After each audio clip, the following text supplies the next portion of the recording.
Who are you getting? Who are you getting that's better than him for less money? Oh my God, they finally just figured it out. Again, LeBron knows this. It doesn't matter. Just get in the tournament. I know your name is Grayson, but you are not Robin to Giannis' Batman. You don't got to do anything but make sure that ball goes in the air. But it also helps a guy who doesn't have to go to the hole. Welcome back to Please Dunk Responsibly. I'm one of your hosts, Ben Rice. With me, as always, my co-host, Phil Webster. We are back and wronger than ever. Oh, my goodness. We've been touting how right we are all the time, and then we completely shat the bed on our most recent episode. I mean, I think we had some bets. Yeah, but, there was nobody bets 1,000, but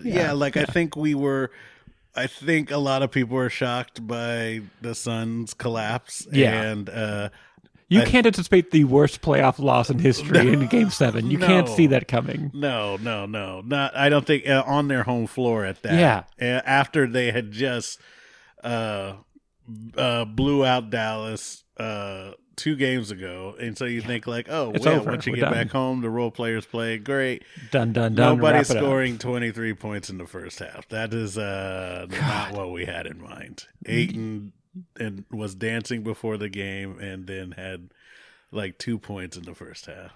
I mean, but to be fair, that's the average score for a player in the first half. Just an average Sun scorer there. That is true. Nobody really stepped up there. Mikal Bridges, all our guys that we were touting just didn't come through. Did not come through. Your boy Cam Johnson didn't. Yeah, it was just like sophomore the slump, odds of it happening are so small, but it does happen. You know? Like, it does. Every player has an off night, and if it just turns out that one night everybody has it, that's like why. The odds are minuscule, but they do exist. Yeah, that's why they want Game 7s, because you just don't know what's going to happen. Don't know. You would like these games to be closer. They weren't in that round. It doesn't seem like they are in this round either. Yeah. But which we also did call. We did call. We called it last round too with the Bucks and Celtics. That we did say, it's very possible the Celtics win the series. Yes, because they're so evenly matched. Yes, just we thought that Giannis would carry the day. He tried. He did. He not for lack of effort. No, he showed what he was MVP like, but you can't do. He couldn't do without his Pippen, and Boston's a really good team, and they had their role players step up where.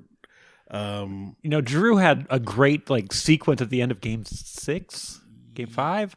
One of those 2 games, he was incredible in the last 2 minutes. Incredible, but that was the highlight for Drew Holiday. Yes, he was good defensively as always. He just couldn't make a layup or a mid-range jumper to save his life, and that was except for that last 2 minutes. Last 2 minutes, and then that was what happened with Chris Paul too. I mean, they were just both not hitting their normal jumpers that would allow them to get to the hole and get these layups off pump fakes, because they weren't making their normal jumpers. And that's a theme for the last 2 rounds: is can you get inside? And the answer has been, for everybody, no, you're not allowed in here. No, that's why I think these big differentials, right? Make your threes, because who's making these shots? And that's a make or miss league, like they've talked about for years. And for those who insist that basketball is not a physical game anymore, these players are telling you, no, it is a war. Right. Getting into the paint is a challenge. It is no easier than it was in the 80s. No. They will call a foul, except they'll for call more Green. Fouls. I think people are just reluctant, and I think because coaching and everything has led them to say, take a shot, a wide open shot in the first 6 seconds if it's there. Kyle Lowry at the top of the key, and even if you break, that's a good shot. Other than trying to come up with a play in 20 seconds and not happen. Yeah, especially early in there, the long rebound, the defense isn't set. They're kind of still scrambling into position, so the long rebound's more. It's a 50-50 ball, but when it's early in the play clock, you have a better chance of recovering it. So you get a second chance.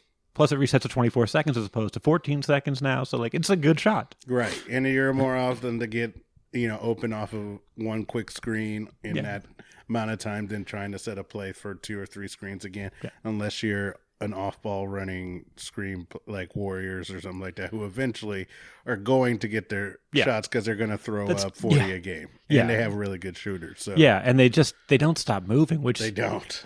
They wear you down. That's why you could be a 20. It doesn't matter, because it's eventually your shots aren't going to fall, and they're going to hit 2 or 3 threes in a row, and then it's now you're up 10, and they're coming, and then all they need is one more break and a foul, and then the game's over. Yeah, and they just backbreak you. Like everybody else has a strength and conditioning coach. Like we have a strength coach and a conditioning coach. It feels like that's what's happening. Like no, we focus on our conditioning. No, we don't tie it into strength. I don't know how Curry does it, but yeah, he has to run crazy probably regimen. for like 20 miles on top of shoot around, like, and then he shoots before he runs and after he runs.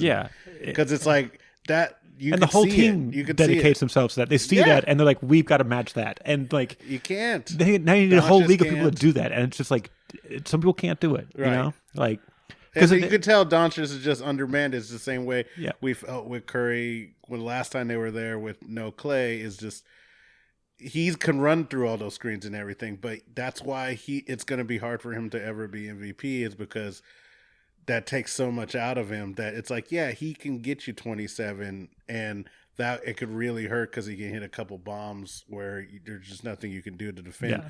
But it's not. It's very rare he's going to get like 40 or 50 in the playoffs just because people are just aiming to stop him. Yeah. So he can get it from everybody else, and Doncic just doesn't have any help. Yeah, no dependable help. No. Guys will have days, you know. Yeah, like Brunson. Maxi Kleber was doing well this series. He's hitting nothing. No, last series he was unbelievable. And he's like 1 for 12 or something, just like not hitting. No. And again, that's that make or miss league thing. But I mean, the Mavs didn't stand a chance in this series. No, they knew it. They kind of just they went on bravado and just hoped that they maybe can steal one just to make it exciting. But again, they had their chance. They were up, and they just fell flat, and the Warriors just because the Warriors are relentless. Yeah, they're relentless, and again, they have. It's not just Curry; they have like 2 or 3 guys. Yeah, you know, Jordan Poole will do it. Like, Poole's confident. You have these guys, Moody off the bench, and other guys that it's like they have like 3 where they only used to have like one Andre Iguodala. Now they have like 3 guys. Yeah, that could be Andre Iguodala, and it's nuts. And like Green again has become. He's not an offensive force, and he's just mucking it up. And finding the pass. Yeah, finds passes. He's hit screens. He's been in again. They've been running these same offenses for years, and people just still can't stop it. It's designed to be unstoppable, right? Because they know that like if you stop it in the first quarter, in the second quarter, you're eventually going to wear down the third or fourth. You can't keep it up. Yeah. You can't put otherworldly shooting and otherworldly conditioning together and hope to, and you go up against that and hope to win. Because their shooters are just too good. And then again, if you do it one game, you're not going to be able to do it 4 straight games. Yeah. Do it more than 50% of the time. You got to do 4 out of 7. Yes. It's so challenging. And like, you know what really sucks about all this is that the Celtics and the Heat are just beating each other up, and they're going to go 6-7 games. Yes. And then the Warriors are going to be like, "Oh, you're tired." Bad news about that. Yeah. When you're tired, you play us. Oh, you're battered and bruised and like sore. Guess who's about to get worked? Yes, like exactly. I don't care how good your defense is. No. Right now, you spent 7 games. We're gonna have 3 games off. We're at least slaughterhouse. gonna have 3 days off, maybe a week off before you guys get done. Yeah, like if the Celtics win, they spent the last 14 games. You know, if they go 7, which I imagine they will, it's just like you spent 14 games just beating the fuck out of each other, and now we're just gonna run you off the floor. No, I think that's what happened to Jimmy, right, with the Lakers. Like that's what we kind of wanted and we thought, but it's the same thing. You're gonna have a guy who is gonna carry you all the way there, but then you're just gonna run out of gas. Yeah, because you can't play that way that long, that hard. It's a brutal thing. It is, and again, you just had teams scheming against you over time. Yeah. And it just gets harder and harder. Yeah, and when you have a limited skill set offensively like Jimmy Butler has, like, you can scheme for that, you know? Yeah. It's like he's not going to shoot threes, and if he does, he's going to miss them, you know? Mid-range, okay, maybe he'll make a few. He's going to get to the bucket. He's going to get fouled, and, like, how do you minimize that? Again. Or do you accept that and try to take away everything else? Like, and you can do that. Yeah. And again, it becomes rest factor, and you can see everybody's getting how many hurt. defenders you can throw at him? How many can you throw? It's like Boston. This is why this Boston Heat is going to be going on for a while. It's just we don't know who's going to be in the lineup from week to week. It could be, or day to day. It could be Alfred Horford misses the first game, comes back in the second game, plays great, and comes back and plays great in the fourth. Smart goes off the court, comes back. Tatum off the court, comes back. You know, Jimmy Butler leaves the game, doesn't come back, and and then plays, Kyle Lowry misses the first two. Yeah, and he's playing on a half a hamstring, and you can just see like these guys are not playing a 100%. Yeah, they're already beat up. They're going to keep beating each other up. Yes, they're going to keep getting hurt. They're going to go to face this like Warriors team that swept the Mavs. I'm assuming. Right. That's that's tonight. Out. We'll find out tonight. So when you hear guys this, already you know. already know. Yeah, you but already know. We do not know. We do but not. We know. But we know. We know. It's 4 or 5. They might do the gentleman's sweep. Yeah, I just don't see it. Yeah, I don't see it. I mean, they've thrown the Warriors don't need to win at home to feel good. No. They could just take care of this and get arrested. Get that bug off your back and move on. Yeah, I mean, Doncic, they might just again do it. Doncic might just have an unworldly game and get a lot of help. He's had those. Oh, you want help? Oh, okay. See. Well, I'm saying if Brunson can give him 20, 25, I think they're fine with giving him Finney-Smith, 15 to 25. But the rest of the guys don't. Got to score 40 though. Yeah, they've got to score combined. They've got to score combined at least 60 points. And he's not a good shooter. And then you have to hope some other guy goes off for 18, 20 points. And I don't see it. Is it Dorian Finney-Smith? No. God, he looks so. Like I don't. Is it Reggie Bullock? How... Are we giving like the amount of people like Reggie Bullock's the reason that they're here? I'm like, if that's what you're saying, we are in trouble. This is our Jamison Crowder moment. No, I don't feel like that. That he doesn't have the skill set to affect a game like that. I mean, he is a 3-and-D guy, but he's not. He's not on a consistent basis. At least not yet. He's still young. I think we use the word 3-and-D as a guy who can't play offense at this point. This is pretty much it because it's like you're not driving to the hole. Like they're literally like he's a 3-and-D guy. Like Bruce Bowen was a 3-and-D guy. Open. Yeah, they're giving you the ball if you're completely wide open, and you're wide open because nobody thinks you're going to make it. That's what happens, and then eventually you make a couple surprise some people. Yeah, that's not 3-and-D to me anymore. No, like that's play defense, and you could possibly. That's score the Bruce 9 Bowen points. school of 3-and-D. Like, yeah, we'll let you shoot the 3, Bruce. And you eventually became like above league average. Yes, no. But we know you're here for the defense. No. That's why you're here, and we'll give you the 3. Like that's not to me a 3-and-D guy. I want a guy who can actually make the 3 with like a hand in his face. Yes, no, and then I think Crowder's a little bit better than that, but I don't know. Bullock is bad. Like he's not ready. Maybe I'll say you're not scared of shooting the above the break 3. The corner 3 is the easiest shot. So that's not it's shorter. It's shorter. You can stay set. You don't have to jump necessarily. Yeah, there's no movement on. You don't have to take a dribble. Like you don't got to do anything but make sure that ball goes in the air. Yeah, and you're gonna get 4 to 5 shots a game. That's what we. It's so funny is that we were talking about. He was on the Bucks last year. Now he's on the Heat. PJ Tucker. PJ Tucker. We were talking about Tucker, and he, and I thought he'd be more effective in the offense, but he's like averaging 3 attempts a game. And that's not what he's there for. I don't know. And then I get that's kind of what it was, but I know he played a bigger role with Milwaukee last year. And again, he could be hurt. He could be old. He is old. He's like 37. Yeah, he's getting up there. So it's like, are you getting a smaller percentage of Butler or PJ Tucker than Milwaukee got? Obviously. But I think he fits the scheme, right? I think that's why we liked him so much with the Bucks is that he fits the scheme. Yeah. He doesn't have to really stop anybody. He just has to muck it up for 18 minutes. That's all you need. Make it from tough. him. Just make the other guy have to work just a little harder, get some fouls, grab some tough rebounds, and then you'll just frustrate him. And they'll be like, why is he grabbing rebounds when he's like 6'7" and but he's just wider and more crafty than these other guys. He's wily. Yes. Yeah. Yes. He just knows how to be in the right place. He's another Jimmy Butler-esque type guy where it's just they're crafty, they know where to be, they just know how to get foul calls, they all that kind of stuff. They're just Jimmy is just on the higher echelon of doing so, and I think that's why he's not considered a superstar, or at least a lot of people are just on the coin about it, is because he can do those things. He just doesn't do it consistently. Yeah, he's not a top performer in any particular aspect, but he is above average in everything. Yes. And that's, I think... You want him as a piece. Yeah, but he's not your big piece. No. Like he can be, but he's not. Like he's better than Artest. Yeah. Oh, yeah, for sure. but like not as great as obviously like a Klay Thompson or a Kawhi or something like that nature. I don't know. I don't feel like Klay Thompson could carry a team the way that Jimmy Butler's had to, that Kawhi has had to. I don't think Klay has that. And you'll never know. He'll never know because he won't have to. He's never leaving the Warriors. No, he doesn't have to. Why? The game will never know. Yeah, and he's fine with that. I'm sure he's fine. Which I wanted to get into this. So, so I was listening to a podcast about, should the Suns blow it up because the money doesn't make sense. Yes, to keep it how it is. And as much as I hate the NFL's contract structures because it's all fake, like none of this money is guaranteed. But they allow you to restructure your contract so you can actually work your team around that stuff.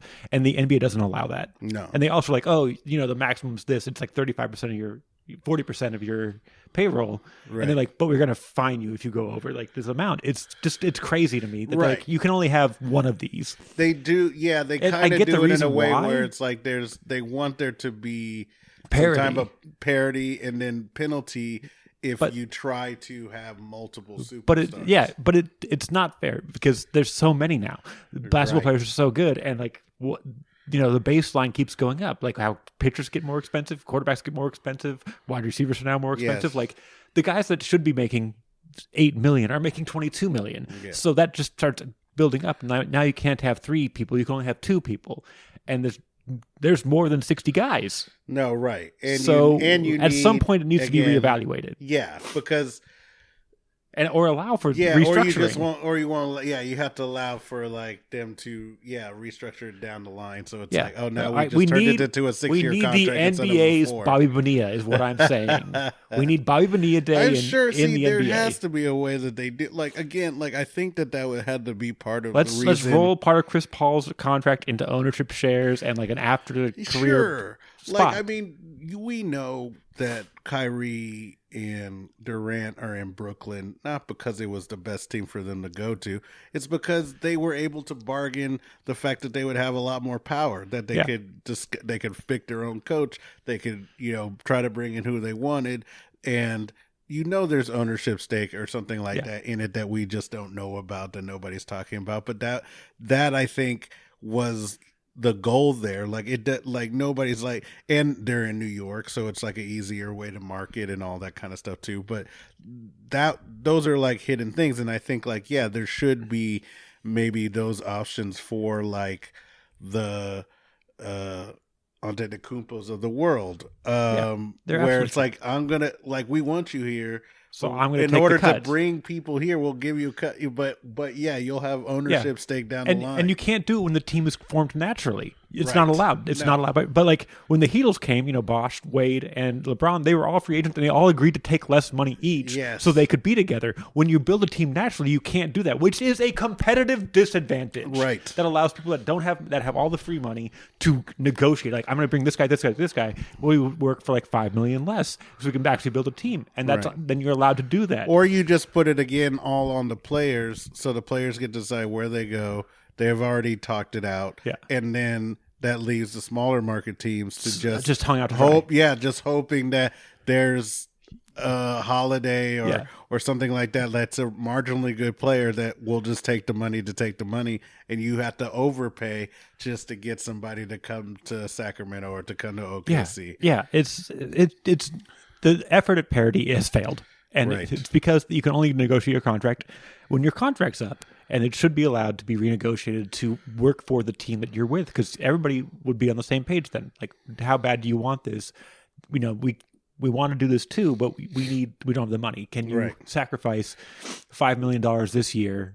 Yeah, we've talked about that too, where it's like, there's 2 ways to build a team, right? You either have to build in free agency or be really, really bad for a really long time and get lucky. But then you lose them because of this. But then you lose them because you can't keep everybody. You can only keep 2 unless you do it every couple of years. And just hope. If you're lucky and you strike a deal where you get a Durant, Westbrook, and Harden in multiple drafts, then it's like, we can eventually choose 2 out of 3, or we don't have to pay them all at once. And so, and then we trade one of them and get a lot. But then it puts you in a time frame where it's like, well, if we don't get it done in these next 3 years, then we have to kind of blow it up because the money's not going to make sense. It's so dumb. It's like, I get you're trying to fix the problem, but you're creating an all new problem that's worse. So yes, well, you just can't have like, I mean, they do want parity, but it still leaves just the big cities with the owners who have the most money. Yeah, the power to attract people. Like, again, it doesn't work for the Knicks because they just know. Because Dolan has ruined that play, and so it just makes people not want to go there unless, again, the money's got to be real right. Yes, you're just getting a mediocre guy at the end of his career, like a Stoudemire or Stephon Marbury. Stephon Marbury. What's the other dude? Steve Francis. Yes, you get those guys, guards. Or you pay money because you try to get people there, but then it's like, and again, you have Knicks fans that are just going to go, but they're just, the money's not right. They know they're not trying to win because he doesn't have to, because the Madison Garden sells out and it's a traveler's place. So it's like, yeah, if me and you go to New York, we're going to check out a Knicks game. Like, you have to. Yeah. And so that's what he's banking on. And so he doesn't have to make a competitive team to make it interesting. And so, again, those other teams, they're the exception to the rule. But if you were in a big city, the only way to do it is we have to figure out some power structure or something like that, where players get some type of company or team incentive to take less money, but this will happen, like Bobby Bonilla or something like that. But the NBA doesn't allow for that, and that's insane. By the way, this is a basketball and beer podcast. We do drink beer on this podcast. Yeah, so we picked a beer here. So this, we picked the Intrinsic Enhanced West Coast IPA San Francisco Beer Week collaboration, a 6.8% IPA. What makes it enhanced? Let's find out. Well, first of all, who is involved here? Brewed and packaged by Temescal with recipe collaborators Headlands Brewing and Del Cielo Brewing. So, let's see, we got Bay Area. A crisp tropical IPA featuring cryo hops and phantasm for intense aromatics. So I guess we're using the enhanced by the, I'm assuming, dry hopping. Yes, basically. Sounds an awful lot like dry hopping. It just sounds like futuristic and young and hip. Enhanced. And but it's enhanced. Yeah. Yeah. It's an enhanced West Coast. It's very clear. Yeah. It's quite tart. I enjoy it. It's nice and refreshing. It doesn't seem like it's 6 point. Yeah, no, it doesn't drink like whatever. it. A little thin bodied, but very thin body. But very, very nice. Yeah, super nice. Easy to drink. Yeah. They're all good breweries. I have had stuff from I think 2 out of the 3.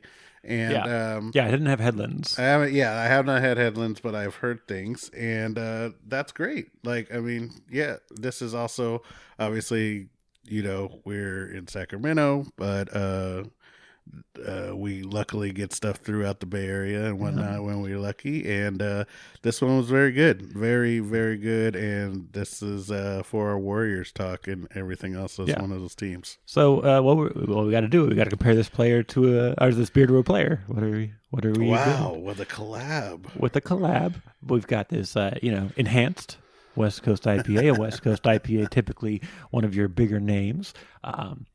But I'm thinking, we got a fairly thin body for an IPA, you know, but it's also enhanced.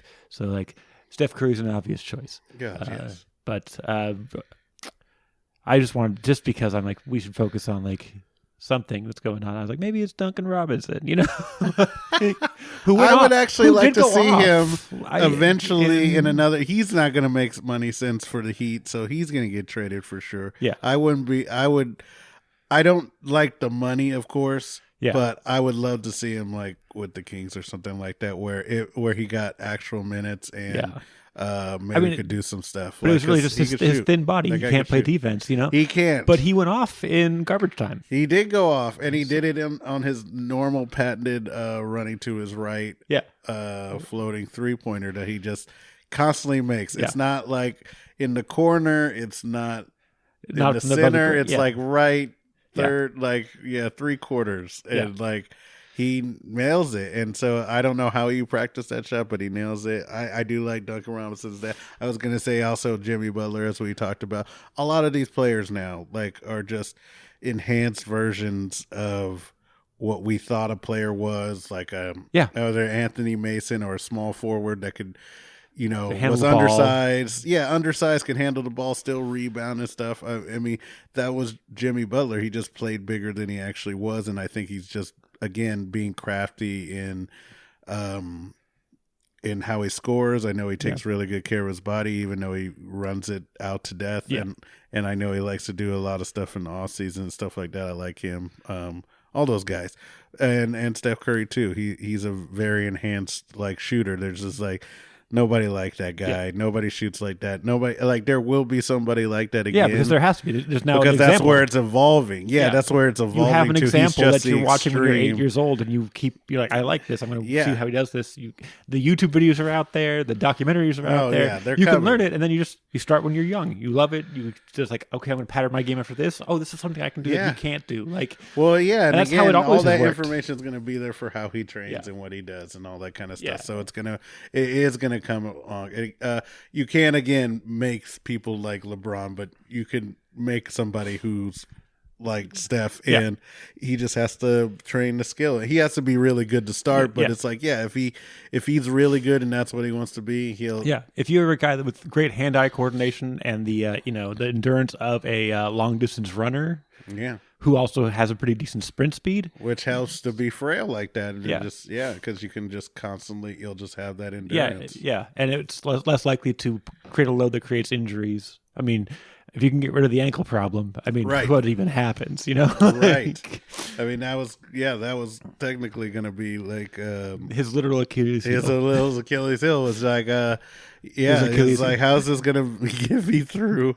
It's like, this guy could be great, but he's just going to be hurt his whole career, and then he's able to figure it out, whatever he did. Yeah, I mean, that's the magic of modern medicine, what would be a career-ending injury is no longer that. No. It may be a career-altering injury for a lot of things still. But it also helps a guy who doesn't have to go to the hole, who doesn't need to jump really high and dunk and do all that. And yet he does. Not dunk, but he's really good at getting after a couple of years, he's so crafty and quick. He is really crafty and quick. He's ambidextrous. So he's like, oh, I'm going to go left. Just kidding. Right hand is back in this game. Creates contact, not afraid of contact. He'll dribble around you. You know what I loved watching was in the Mavs when Jalen Brunson just ran a full curl around for a layup. Just ran under the basket, just kept going and curled back around for a reverse. I was like, that's nuts. I have not seen that in a long time. Now. Yeah, because it's everybody's just expecting you now to throw it out, and it's getting so scripted that it's if you just dribble long enough, somebody's just going to leave you. Yeah. And then you'll be able to at least get it up with the left or the right. Yeah. And, since we're already here, we did go to watch a basketball game without recording an episode recently. And we should probably talk about the Bucks' choice in Game 7 that left it clear they were going to lose when they're like, who we should really put our offense through? Is Grayson Allen. Yeah, Grayson We should make sure Grayson Allen's driving to the hole. That is our Milkshake IPA award of the playoffs so far for me anyway, is Grayson Allen. One good game turned into 12 bad games. It was really, it's not your skill set, bro. What are we doing? I mean, he had a confidence of, a Christian Leitner and the game of one as well. There was this lack of layup. It just is one of those guys where it's classic a guy thought he was tall enough and I could play with the NBA, and he literally went out there and just got embarrassed. It was couldn't make a shot, was airballing shots, was missing layups, getting blocked. Tried to leap across the lane for a reverse layup. That's not that who was probably you his best. That was probably his best move, and he just didn't even have enough in him to get that up and around. You don't have that. What are we doing? And if that's what the Bucks are this is what we're going to do today. He's a high-end rec player. Don't get me wrong. Grayson Allen is fine. He has some game. But that's not what you do. You're the complimentary guy who surprises everybody with 12 points. You're not the guy who is going to take over a game and help out I know Giannis. your name is Grayson, but you are not Robin to Giannis's Batman. It's not what's happening. No. And I don't know why Budenholzer decided that's what the reality was. Well, because we've talked about that with him. Like, even though despite all of that and despite how Giannis was playing in that championship year, that's the things we complained about. They were down 0-2. There were no Buttonholzer did no changes. Like we were just like, you need to get Chris Middleton the ball more. You need to let him work in the fourth quarter.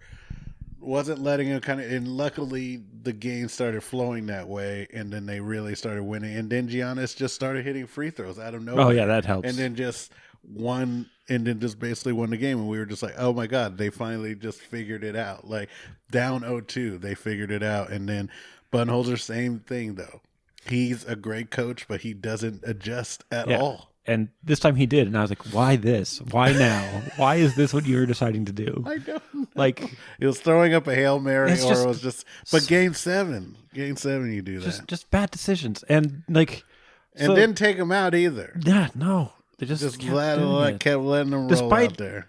Despite Pat Connaughton clearly being the better choice, he was a better player all game long. There's like, it's time to put our starters back in. Why? Why is it time to put your starters back in? You're not winning. Like, no. Go with, like, you don't dance with who brung you in game 7. You dance with the hot hand. Yes. And that was Pat Connaughton. And they're like, no. Well, and there's who just also those plays ruthless defense, people like Pat Riley and all these guys who just are like, I'm going to call you out. And it's like, if you don't show it in the first 15, I don't care. Like, again, like you said, I know I paid you $90 million, Duncan Robinson, but you're not on this court. Yeah, because you are a negative right now. Like, it's like, we know you could shoot, but we really need defense. Yeah. And we would rather sacrifice that right now than put you on the court for 5 minutes. But when we need you, you better fucking come in. Like, and then he wasn't doing that. You're like, well, what am I supposed to do if you're missing your shots? And that's, again, like, that's we'll give you a chance because we know how that shots, sometimes just don't fall one day. Who's going to take that? Like, I mean, and that's why he's going to be hard to trade for the Heat. So he's going to have to go because to of the contract problem where they can't negotiate the contract. Because it's like, oh, you gave that guy $90 million over 4 years. Well, that's just what it is. That's what it is for 4 years. Somebody can't go, oh, we'll take that and just turn it into 6 years. No, you can't do that. You can't stretch it. There's no stretch provision. They had like the one time you could axe somebody, but that was I think that's the way you do what is the amnesty or something like that, where you get rid of a guy. But that's gone. But that's a one-time thing. That was a one-time thing, and it already expired. And it was only to get only to kind of get people out of the red when they did a weird cap reevaluation. Yeah, but now that they've raised the cap.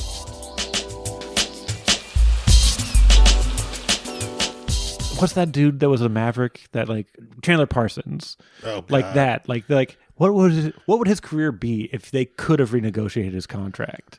As opposed to being this burden that nobody wanted, but he had to kind of bounce around for a few years because you owed him the money regardless. Even if you didn't play him, you owed him the money. So you're like playing him in a weird spot, like, but right, and just the pressure of playing hurt, and like he never really got healthy again when he did have a trajectory to be really good. But I think that's what happens when the money can be it could be too much pressure or anything to be great. Yeah, that like how much would we hate Russell Westbrook if he was $8 million instead of $42 million? No, because they would be like, that is what you paid for. Yeah. But now there's no way out. You can't go, hey, man. Nobody's worth that. That's why Chris Paul's old now, and you were never going to age gracefully. No. Because of your playing style. Right. Why can't we just go, hey, I know you're a veteran, and I know you get paid more as a veteran, but, like, no. Right. This is, again, say, like, this thing where you, like, we owe you $44 million. Can we just pay you 11 for the next 4 years so we can make a move? Yeah. Right. You can go anywhere you want, but just let us pay you $11 million for 4 years to go away. Yeah, with like interest. There's ways to do it. There's ways, like you said, there's ways. They won't allow it. They just won't allow it. No. Yeah, and it's hurting the league. At some point, they're gonna have to look themselves in the mirror and realize that was a mistake. Yes. And again, I don't know what you do in those factors because it's like you're just trying. Teams are desperate, right? LeBron, the Lakers, they're desperate. They're going to take a chance on a guy. And I don't blame them for doing it, even though you see him and you're just like, like Westbrook is Westbrook and he makes bad teams better, but he's not going to make a good team great. But you think like, oh, well, it's the LeBron factor, right? If anybody can get that guy to play his style. It's LeBron, right? Like, no. Like, and it does. And again, it's just like it can have. There's always an exception to a rule, and that's just who he is. But it's unfortunate. But yeah, nobody would be talking about Westbrook being so bad if it wasn't a big albatross of like $90 million over like 2 years, or $60 million, whatever he had. Yeah, it's real dumb. And then Chris Paul too. I mean, they both got basically the same contract. He's been worth the money. Yeah, for sure. He got them where they needed to. They're in the playoffs. But moving forward, he's 37. Yeah, and he's got 3 years left after this. After this, he's got 3 years left. Like, so, and at now you have to contemplate not paying your center because you can't pay him and Devin Booker. Like, so it's like, and then you're like, what are you expected to do? Then you're expected to lose. And then everyone's like, well, DeAndre Ayton isn't growing as a player anymore because his stats are stagnant. I'm like, well, I tried to Google it and like find how to break it down, but that is, look, Monty Williams deserves Coach of the Year. He's a great coach, but fantastic they coach. Stop using him in the second half. It's like, hey, what was his first half? He had 17 points and 11 rebounds, and he shot 70%. Yes. Cool. What was his final total? He had 21 points and shot 70% and had 15 rebounds. Like, why do we stop going to him? No, and that's like, the thing. He cannot become a playmaker. He can only be as good as people because he can't bring the ball up. Right. So he can only be as good as somebody giving him the ball. And they don't give him the ball. No, and that's why you brought Chris Paul is because nobody could get him the ball. Yeah. And so Chris Paul was getting him the ball. But yeah, when Chris Paul's is starting failing, he's gonna fail. Yeah, that's just, it's gonna be one and the same. So it's like, get Chris Paul right or get somebody else besides Chris Paul who can get Ayton the ball. Because I was reading, I was watching, I was listening to all these people like, he's not he's not a playmaker anymore. Like, well, you can't start to make a play if the ball is not in your hands. Exactly. He's not starting he's it. Not so if he's only if he's getting like 22 touches in the first half and 6 in the second, how is he supposed to help move the ball around? Now he has to get offensive rebounds, which are hard to do, especially when you're clanking threes. They're going to go way wild. He might not get there. So I feel like you know, as great as the team is, as great as the coach is, there's a gap that they are not acknowledging. No. And I feel adjustments like we talked about. They Dallas dared them. They were just like, we're going to overpower you and like breach you inside because Doncic is bigger than anybody else besides Ayton, and he's going to be able to get to the hole when Ayton's not in. And then they got lucky that most of their team was shooting threes, and they couldn't, and Suns couldn't buy a bucket, and that's how that series basically ended. And it was like Chris Paul being hampered, obviously, the last 2 games, and then again, he is going to have a direct correlation to Ayton and why Ayton's having a bad game. And you have to know that. Like, where is he getting his assists from? Yeah.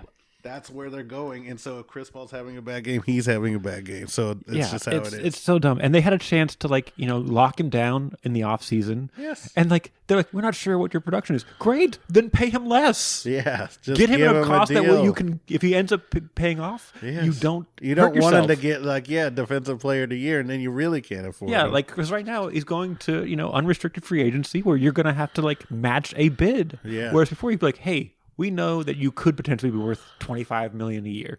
What if we paid you $16 million? And then in 3, and we'll do 3 years. But what could be scary? I mean, he can get hurt. He can get hurt. There's a lot of different factors, right? And it was like we were talking about Charlotte paying Hayward $90 million on a one leg. Yeah. And then he barely plays. I would have said Ayton could have ended up there if they didn't take on their money, but they're going to try to. There's going to be a team like that who's young and close that could offer Ayton, a max, or just underneath, or close, Or and close now the Suns have to decide: do we match this? When you could have had him for less, and it would still you're hedging your bets. Yeah, like now you're like, now we can't afford it. Cruel. Yeah, now we can't afford it. Like you had a chance to afford it, and you decided we want to see one more year. Why? Why?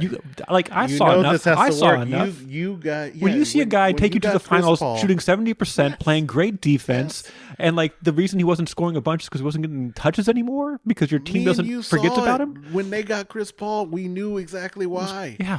It's like, oh, now Devin Booker doesn't have to be the distributor anymore, or try to be something that he's not. He can just go out there and score. He could just be Devontae Mitchell. He could be all those guys who don't necessarily make their teams better, but are fantastic scorers.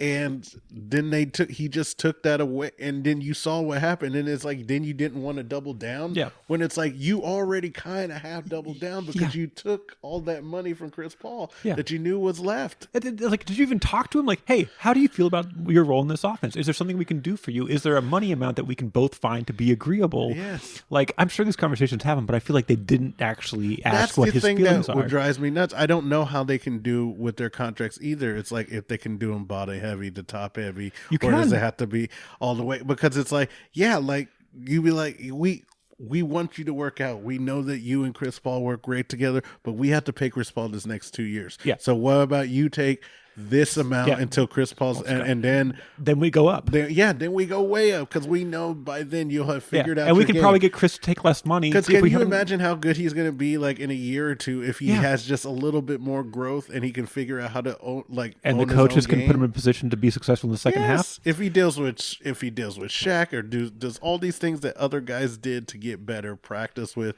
Elijah, do whatever. Like those guys who did that stuff, like.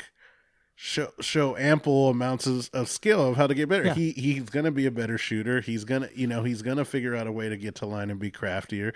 And he's got Karl Anthony Towns. Like that's basically it that he has to worry about in the league. And he'll dominate. Like he's not gonna have to worry about Gobert like offensively. Yeah.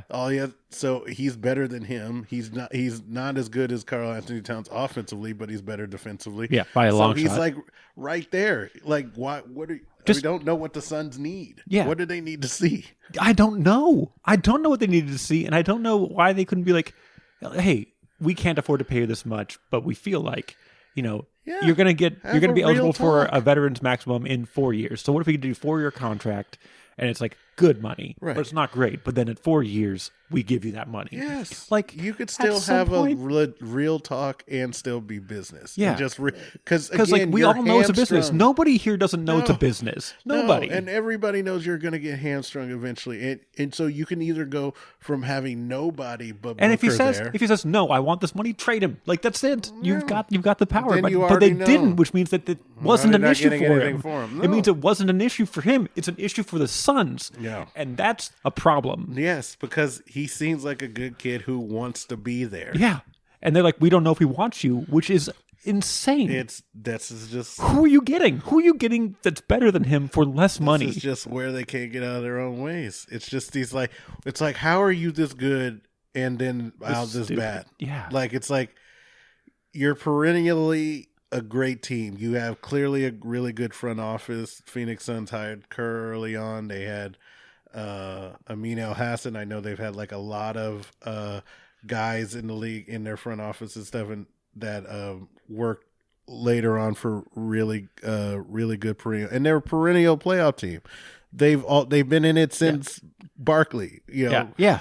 And they still again just don't get it right. Like they make the mistake early on. Like so you don't trust DeAndre? What I'm getting is that they don't trust DeAndre Ayton. Yes. Despite everything he's shown that he's willing to work. I don't get it. Is it the Amari Stoudemire fear? I don't know. Like because it's like, yeah, he could get hurt, but he's not. Yeah. And if he does, you're off the hook. You get we tried. Stop comparing him to your exes. Yes, okay? I feel like they're just man. I think that's all they're doing, man. It's like they're like, oh, we had Nash and Stoudemire, and we thought we were unstoppable too, and then his knee blew up. And you're like, yeah, that happens sometimes. Yeah, we had John Marion. He's like Devin Booker. Like, just shut up. It's different now. Like, stop holding me to this other person. And again, get a guy who wants to be there mentally more than anything, and then you could work out the rest of the stuff.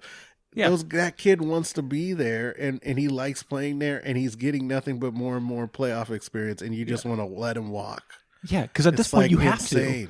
Because you can't do a sign and trade because now you're just going to have a match contract. Because you're going to say then we're going to lose Booker in the process because we're not going to be able to pay him in a year because we're going to have.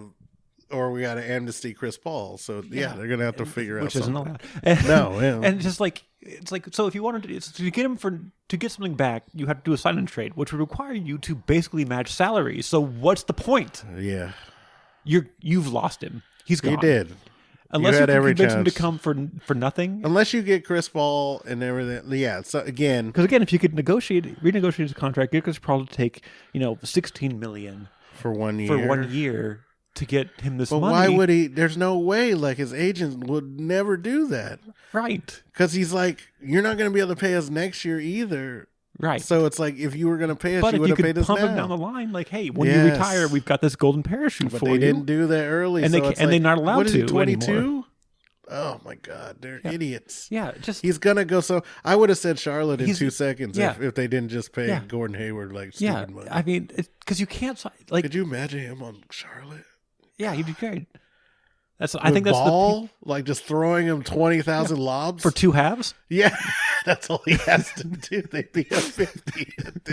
Then he throw the ball away the rest of the time. But like, it's just you've sealed your fate for over nothing. Over nothing. Yes.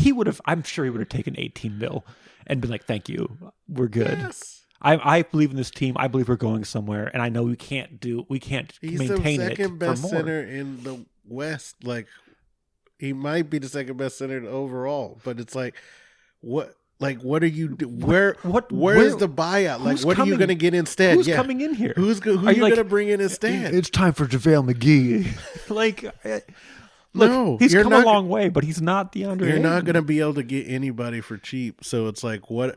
Who else are you going to be able to bring in that's on like that your master plan, or you're going to try to develop all over again and still have the same problem? Because then you're going to lose Booker by then, because he might get frustrated and knocking his head on the door and say like he wants to go to LA.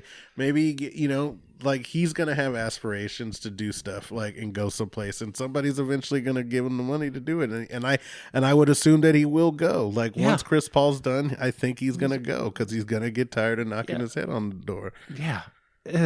God, it was so avoidable. It was avoidable. And this thing is going to blow up, man. It's going to be the Pacers. It's going to be the Pacers. And we're going to be like, remember how good they were? Yeah. They just won the West, and then they literally just went into shambles because they just couldn't sign. They couldn't make the money work, and that's what they did with Herbert, right? They basically did the same thing with Herbert. It's the Thunder over and over again. Like, we don't want to pay Harden, and it's like, well, now we just blew up like a team we had. And then it's like, well, now we can't get these other two to stay because now they're bickering. Yeah, because there's not. Yeah, God, it's. I know you get the one. Like you have to pay. It's like any other relationship. You have to communicate. You have to know where the other person's at. You have to understand. Like, you're married. I've got a child in the house. Like, you have to kind of discuss your finances, like the financial realities you're in. It's a partnership. Like, hey, this is the reality of what we're facing financially. I know what you want, and I know what I want, and I know what we can afford. How we could, what we could get to eventually, or we could do this now. Yeah, and you can't do it. And you can't count your future money. No, nothing is guaranteed. No. Like, and again, I get in business, they're gonna be shrewd and they're not thinking about it personally, but you have to think to some level that you want a guy who wants to be there, because that's gonna be half the struggle. Yeah. Now again, it might be for Phoenix that they just feel like, again, they just are really good developmentally. They're good drafting. They get guys, and they're good in free agency about bringing guys in every now and then. With getting Steve Nash those years back, and obviously again drafting Stoudemire and then drafting Aiden and drafting Booker. But like eventually, like anybody, you're gonna have a bad run, and then it's gonna be even tougher to get out of it. And so again, they've been really fortunate, and it's like I feel like there's just nothing better out there, and they're gonna lose Aiden to something. I know all the cap heads are like, well, you don't know the cap until they tell you, and it's like a few months in advance. Like, well, just assume it sucks. Just assume the cap's gonna suck, and again, and plan accordingly. People have paid. It didn't over. suck one time. It didn't suck one time. Miami's paid over. LA has paid over. Obviously, Suns could pay over. Maybe not every year, but they could pay over when they know they got a small window. And they're, again, when you do the Chris Paul trade, that's in your head the whole time, is that we're going to eventually, we're going to eventually be in the red for a couple years. But you know what? We're going to be in the playoffs like perennially. So that's the chance we're taking, is that we're going to, at least we're not going to be in the Laker category where maybe we don't know if we're going to be in it. It's like, no, if everybody, 2 out of the 3 stay healthy, you're probably in 7th or 8th seed at the worst. The worst. At the worst, two of those guys stay healthy, you're going to be. And so, like, you need Chris Paul half the season. I told you all the time, rest that him guy. Rest him up. Rest him. Just be the 4th or 5th seed. Develop a third point guard because campaign. Yes. He did great, but he's inconsistent. Let him film all the State Farm commercials. Take 4 weeks. I'll stay practicing and everything, and then bring him back one reduce week his minutes. Like, you don't even have to bench him. You can just reduce his minutes. Hey, man. He doesn't have to play. Like, you won the West. When you're up 12, sit him down until the game moves out of control. If anybody needs rest, that's if you're down. If you're down 15, 36-year-old. sit him down. Yes. Like, it's not a big deal. One game doesn't matter. No, in the grand scheme of thing, it's 1.2% of your season. Yeah, he shouldn't be in there when if you're Booker's up big scoring or down 40 or 50. big. Just sit him down. Sit him down. Let him rest. You're gonna be and if your team's good enough to make the run, if they need to make the run or maintain the lead, if they have the lead. And again, you can bring them back 2 weeks before, and then play them full strength. And you can always, and even if you're benching him because you're up and big and down big, you can bring him back in the game if you need to. Like, there's no rule that he's gone for the game, but you don't need to give him 36 minutes. I would still rather Chris Paul be effective for like 25 minutes. Yeah, 25 minutes. And even in the playoffs, I would rather that than him be ineffective. Yeah, for 35 minutes. Because you've got to think, like, even with the money stuff, you've got to think about the future. Yes. Good God. Yes. And just take a long view for a moment. Yes. You won the West. Look where it got you. Again, LeBron knows this, all that. It's like, it doesn't matter. Just get in the tournament. Yeah.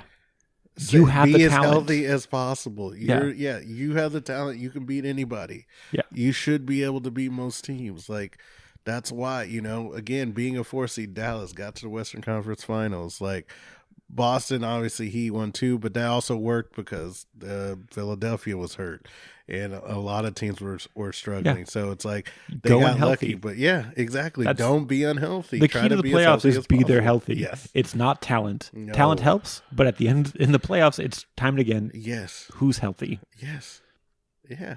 Because again, healthier. You're going to get beat up in the playoffs, and and people are just gonna be more and more physical. It's happening with Doncic. It's happening with stuff now. Like, he's got to get in better shape. He knows that, and he's got to get help. I'm excited for Doncic next year. I want to see what his offseason looks like. Yeah, I'd like to see who they bring in to help him. Oh yeah, also that. Maybe and the nice part is Mark Cuban has a history of at least trying. No, that's another thing. It's what you want at the top of the bracket. It takes just more than just him, right? It's like he has really good scouts. They know what they wanted. I mean, they traded for Doncic, right? Like, in that draft. Yeah. Like, they traded up. They traded up, and Atlanta was willing to do it. And again, I think they both got what they wanted. Yep. I don't think anybody lost on that trade. I think what it is that that front office knows what they want, and these perennial good teams are because the front office knows they have really good scouts, really good trainers, and they get people that they know what they want. So my Milkshake IPA of the year is the Suns front office. What are we doing? We can't just keep, even though clearly it's Westbrook and Harden as always. Yes, we can't just keep. They can't always win. No, we're gonna call it the Westbrook Harden Award, but it's the Milkshake IPA of the year. Yes, and we can't. We just assume they're in the running, and they're not allowed to win. They're on the statue. Yeah, you can't just give Michael Jordan the MVP every year. Every year, we talked to us. Yes, for you can't LeBron. Just do it. So we've got to find somebody else. Yes, And this year, and I think sometimes it's Charles Barkley, and you're like, really, Charles Barkley's the guy? Okay. This is more of a career achievement award. Nobody wants this award, but you're gonna get it. Somebody's gonna get it for doing something stupid, and that's basically it. Is where it's like, you are a player, you deserve to be in the league, but you do some really bad things or really dumb things by an organizational standpoint. But in this playoffs for me, it was unfortunately Grayson Allen so far, and for you, I understandably so. For the whole season, it's Phoenix Suns front office. Yes. Yeah, they also have to deal with the sexual harassment stuff going on. Like, just, oh God, like you're just dropping the why? Why did you do it? Why did you mix these things together? You can't. You could have put them together a different way. You don't have to kick them down the road. You guys know better than this. It's gonna come back. Yeah, it's gonna come back. Because I'm like, really, there's not a lot of players that play that way. No, besides the two we already named. So it's hard to find a guy. It's more like the substance doesn't match the output. Right. And it's like, who? I'm trying to think, like, can I think of somebody that just like pops out of my head and says that? And there's like nobody. No, it's them. Them. They are the trophy. Yeah. And there's a reason that we're naming the award after them. They're just full of points and sugar and calories, empty calories. And like, but these things could be so beautiful, and they're not. They could. Like my girlfriend had one for the first time, and she's like, "Why are they making IPAs sweet?" I'm like, "I don't know. No, we don't know. We've been screaming at the sky. We don't know why. Like, we don't know why they called them IPAs because they're not anymore." I was like, I want to go with those things. Like, in this house, we believe Black Lives Matter, and like education is important, and Milkshake IPA shouldn't exist. Like, I know it's on the list. I don't know why it's on the same list. I get that these are important, but this is pretty important. This is an important. We don't know why this is a problem. Is it in bad taste? Yes, milkshake IPAs are in bad taste. You're correct. Oh man, yes. If they just called them milkshake beers, maybe we could get past it. But IPAs, it's wrong. It's a bridge too far. Yes, it's it doesn't make any sense. It's God. All right, so we should probably talk about what's happening in the NBA right now. Yes. So we've got to. I think we can assume the Warriors advance to the finals. Yes, 3-0 right now, as he's talking about. When you hear this, 4-0 when you hear it. Yeah, they'll already be done sitting at home. Clay will be on his boat. You know, they'll be just waiting out the winners of this Heat Boston series, which I think is obviously it's very intriguing. Unpredictable. It's so unpredictable. Like I said, it just depends. It depends on who is the healthiest, like we just talked about. Yeah. And who goes on the run. Like, it's really just who can penetrate the defense for, like, because they both won on the road so far. It's 2-2. Again, we don't know. Like, who can have the best 8-minute run where they actually play offense? Yeah, or whose supporting cast plays better at home. Like, because they both had duds where your bench is supposed to shoot better at home. They both had terrible games. Yeah, at one time or like another. As much as they're both next man up teams, you know, they are. That's the detriment of it. Is when at least they'll say with Boston is that you have one or two guys who are supposed to be the man when nobody else makes a shot. They get the ball. Yeah, but it turns out there's only one of them, and it's really Jason Tatum. Yeah, it's really like we talked about it. If you had to get rid of one, it's Brown, and I feel like Brown is losing the ball at an extremely high rate. And he's not just scoring. Giving the ball up left and right. Yeah, and he's just not getting involved. Oladipo is stealing like as much as shine. Yeah, 4 or 5 steals like in game 3 when they lost, and it's gonna be majorly. We'll see if this is the Tatum coming out party that we've all been waiting for, or is it more Jimmy Butler? How is he doing this? Taking over with one leg and getting 35 points, and then he gets like 15 from Strus, and he gets another 15 from Adebayo, and like 12 from Lowry. Like it's all people just like barely breaking the 10-point mark, but a lot of them. Right, Tyler Hero, he didn't play in the last game, and I know he's been integral for them. He's 6 man a year, and really he plays even more than most starters. But that's here nor there. So it's like, I'm still believing in the Heat. Me too. It's just they have that intangibles, and it's one of those things where it's like, I haven't seen the Celtics do it, and so they need to prove it to me, where it's like, I seen the Heat do it. So until you prove to me that the Heat can't do it, or you're ready to take them over, I need to see Tatum take over.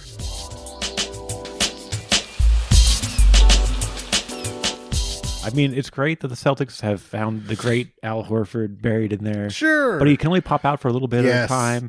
And it's great that, Marcus Smart's the defensive player of the year. It's great that Robert Williams is healthy sometimes. And those are very helpful things that, when they're clicking. They have more household names, no question. When it's Tatum and Smart and Williams and Horford, like, yes, they're stopping a very limited Heat offense that's fairly predictable. Right. Because they're just really good at it.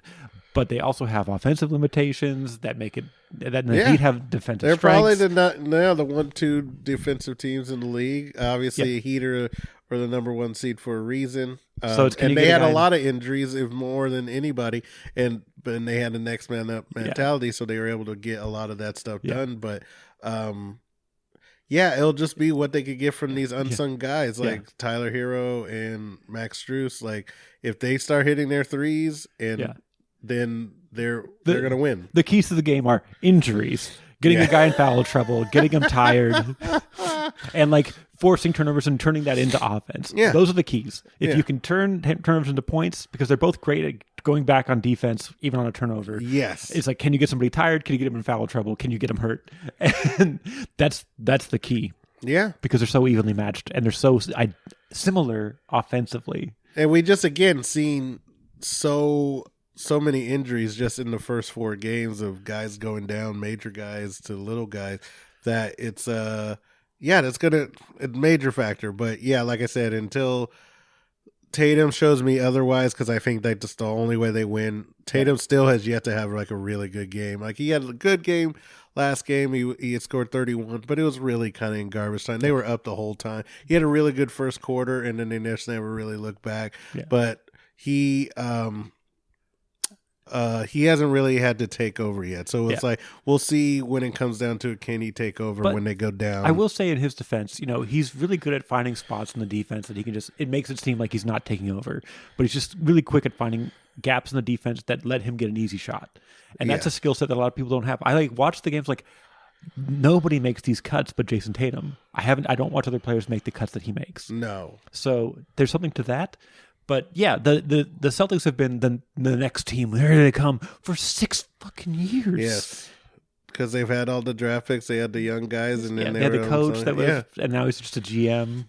Yeah, he couldn't put the final pieces together. No, because he was good at growing them, but he knew he couldn't do it once they became men. He was like, this is my limitations. We've got a rookie coach trying to make that. So he's like, let me be development versus Eric Spoelstra, who was once on the shadow, was just like, oh, he's just a puppet for Pat Riley, but now he's proven that he's going to adapt. He's going to get his players in the headspace. Yeah. He is, I mean, at some point you have to admit, he's one of the top 5 coaches of all time. Yes. Eric Spoelstra has been doing it for 18 years, and it feels like he still looks young. He still looks... He makes you forget how old you are. Yeah. Because you look at him and he looks... maybe 5 years difference than the last time you saw him, not 18. And he again, that the Heat have never been the bad Heat have been again, they're one of those teams that the Suns or whoever just couldn't get it done because they had to run into the Spurs and stuff. But they're perennially a good team. They've been great, and they have good organization. So it's like they're like the Pittsburgh Steelers or whatever. They just don't change coaches. They've had Pat Riley there forever. He's 80 years old, and maybe he's setting up Alonzo Mourning to take over for him. But they're great. They are just great. They put the right people in the right spaces, and they use what they have. Yeah. And so, Spoelstra's really good at that. And again, if they're defensive first, I think that's why Jimmy Butler likes it there so much, even though he isn't clearly an irritant for them. It matches his culture. Yeah. He's a bulldog. He loved Thibodeau. Thibodeau loved him. But Thibodeau ignored the offensive side. Eric Spoelstra makes changes in the moment. He understands the offense. He knows how to make defense. He gets Duncan maximum effort. Moments. It's just... They're just like, we can't play you. I don't care how much you're getting paid. It's a great pairing. Pat Riley and him are a great pairing. It's just... But basketball is basketball. You can't always win despite being the better team. So to me, no, there's gonna be adjustments. And like I said, we see it. We'll just see who could get out of here with how many limbs left. But I'm taking the Heat. The Heat have done it. They've gotten through the conference finals to get to the finals despite being hurt, and the Celtics have not, despite youth and all this energy and all this alleged talent. Yes. They haven't been able to do it. Whereas the Heat have overcome their limitations already. We've already seen it. So. That's who the pick is, you know? And they've just been more consistent. It seems like the Celtics make it harder on themselves, where it's like the Heat do whatever they can. They get above what they should be. They get above, and if they don't, it's just like they just get it and they just wave the white flag and they're just like, we're going to come back tomorrow and we're going to figure this out and we're just not going to waste our time. Yeah. Trying to figure out a 20-point, 30-point lead. We're just going to be like, fourth quarter, all right, we're shutting it down, and we're just going to figure it out later. Yeah. So, but either way, when you get to the finals, Warriors. Warriors. Yes. So congratulations to the Golden State Warriors for yet another championship. Yes. If they don't win, it would be, no matter who comes out. It has to be injuries. It would be injuries. Yeah, it would have to be injuries. Or Draymond getting suspended for too many techs. Yes. I'd be surprised if it went 5 or 6. Yeah. Even. I mean, again, they're just too good. I mean, Klay Thompson can, Poole just fits in like he's been there 4 years. Yeah. And Otto Porter's just biding his time in case they need him.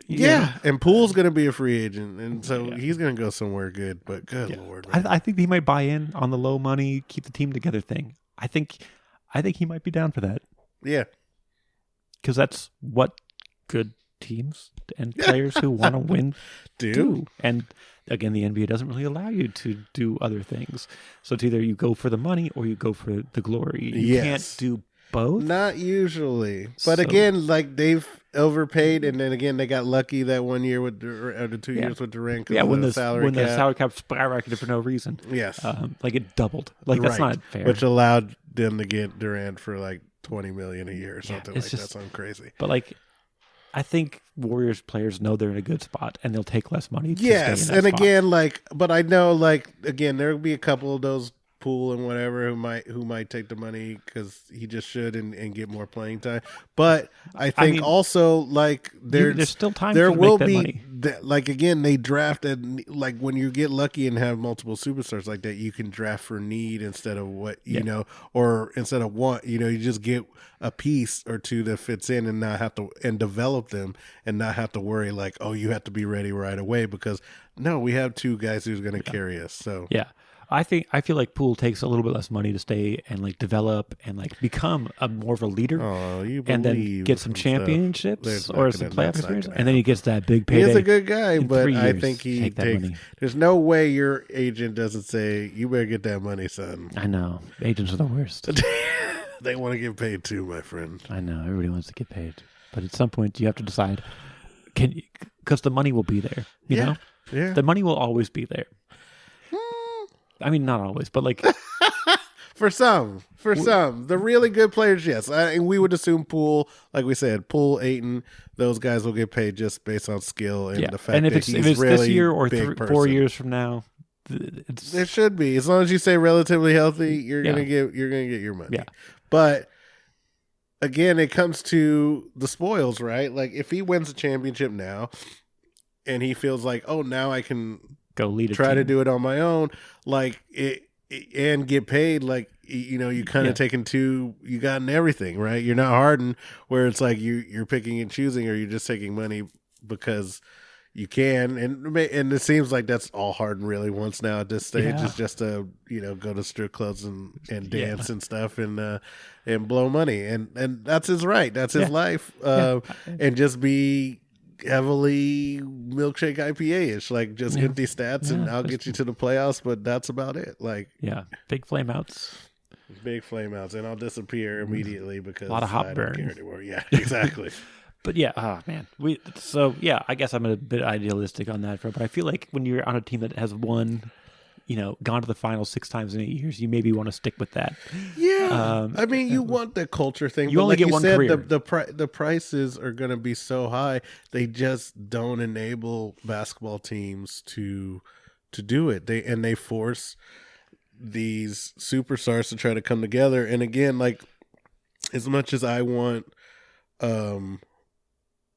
parity in the league just as much as anybody else, like you said, it does the opposite, and it just forces these players to come together or people to take chances on guys who are getting overpaid and hope it works out because that's your only chance, right? It's somebody's going to take the Duncan Robinson who can afford it, probably Sacramento Kings or something like that, because it's oh, well, we're not really paying anybody else and we need to take a chance. And if we're going to, make a splash, and that might be our splash. And we need somebody to take the pressure off of, people that aren't 3-point shooters, Sabonis and Fox, who can operate in the mid-range and up close, but they don't have shooting. But you need that outlet so they can operate even more cleanly in those areas. So he's a great pickup for that. Yeah, and it's like you would take on that money because it's like you're not really paying anybody else. And you're not going to be good defensively regardless. No, right. So it's like that. You're going to have you have somebody you're going to have to be better be, offensively. So and it'll be like Sabonis, where he's just like, I just want somebody who wants me. I want somebody who let me play,